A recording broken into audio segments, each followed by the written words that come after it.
Se il tuo cane non mangia, le ragioni possono essere due e solamente due.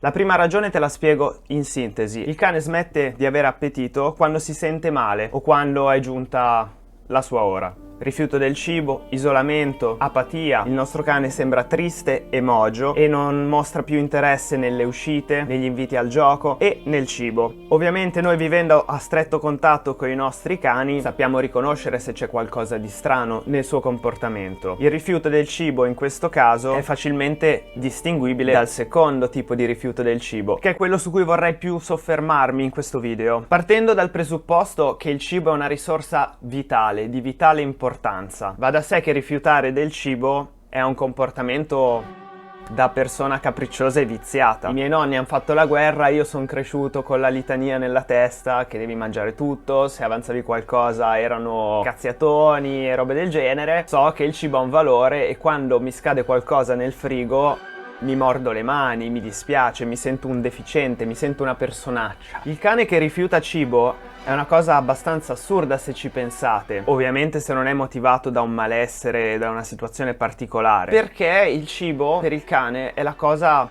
più importante, è la risorsa più importante, quindi rifiutare una risorsa così ambita è un comportamento bizzarro se ci pensiamo. Parliamo quindi delle motivazioni che spingono il cane a non mangiare più, a non voler mangiare, ma non con atteggiamento apatico e mogio. Questa è la cosa che notiamo, che annusano il cibo e se ne vanno via. Come dire, ma no, non mi piace tanto. Tu subito pensi, non gli piace, quindi sto sbagliando crocchetta, sto sbagliando cibo, e quindi si inizia questa corsa al cibo migliore per il nostro cane, il quale mostrerà magari all'inizio interesse perché il cibo nuovo è una novità, però presto smetterà di provare questo interesse anche nei nuovi cibi proposti e il nostro cane potrà star male, avrà problemi intestinali, problemi digestivi e quindi feci molli, perché non bisogna continuamente cambiare la dieta del nostro cane in base ai suoi capricci. Perché questo è un capriccio. Da che cosa è dovuto questo capriccio? È dovuto al fatto che il cibo per lui non ha più un valore. Cioè il cibo è sempre lì, è sempre a disposizione, snack, a caso, non si guadagna mai nulla, la ciotola magari è sempre piena e quindi il cane può mangiare quando vuole, di conseguenza il cibo perde di valore, diventa qualcosa di scontato e inizia a non provare più interesse perché dice tanto c'è sempre, tanto me lo dai sempre.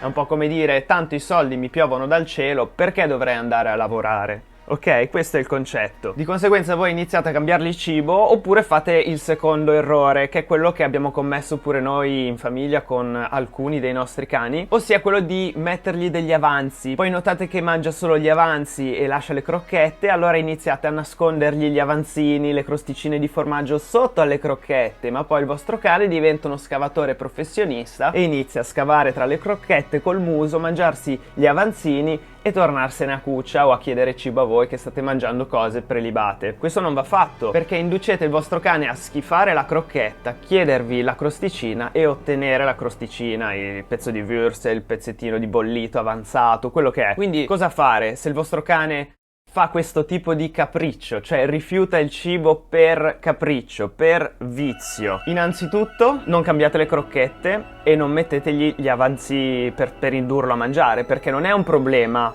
di gusto o di olfatto, non mi piace quindi non lo mangio. Il cane non ha bisogno di varietà nella dieta. Le crocchette non è come noi che si stufa, che una volta vuole la pasta asciutta, la volta dopo vuole la bistecca e le patate eccetera. Il cibo del nostro cane deve essere sempre quello, perché lui la varietà inizia a chiederla quando voi iniziate a dargliela. Non ha bisogno di questa varietà e gli fa male. La dieta che scegliete va portata avanti dall'inizio alla fine. Altra cosa, non lasciategli la ciotola piena di cibo finché lui non la finisce. Gliela mettete giù 5-6 minuti, Se lui la schifa, gliela togliete e gliela riproponete la volta successiva. Ovviamente a un certo punto il vostro cane avrà fame e mangerà. Non preoccupatevi, non sono tonti, non muoiono di fame. Il problema è che se continuate a viziarli col cibo e loro iniziano a schifare il cibo, entrate in questo loop di gli metto gli avanzi, gliela lascio lì finché non finisce di mangiare, provo a cambiare cibo, gli do il mio, adesso gli cuocio la carne, di qua di là, il vostro cane smetterà di mangiare perché l'avete indotto voi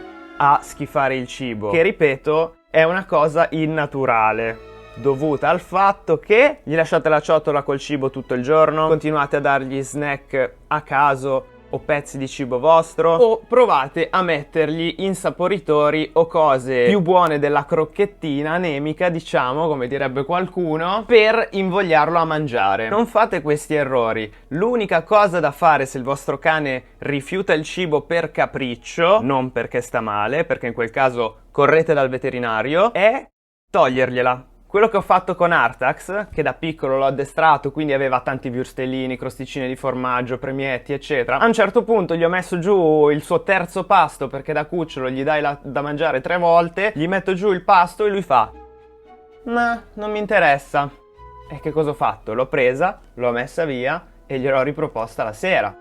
Così capiscono il valore del cibo. Mi raccomando, non siate troppo premurosi a dovergli far mangiare, spingerlo, indurlo a mangiare. Il mangiare è una cosa di vitale importanza e quindi dovrebbe essere lui a voler mangiare, non voi a volere che lui mangi.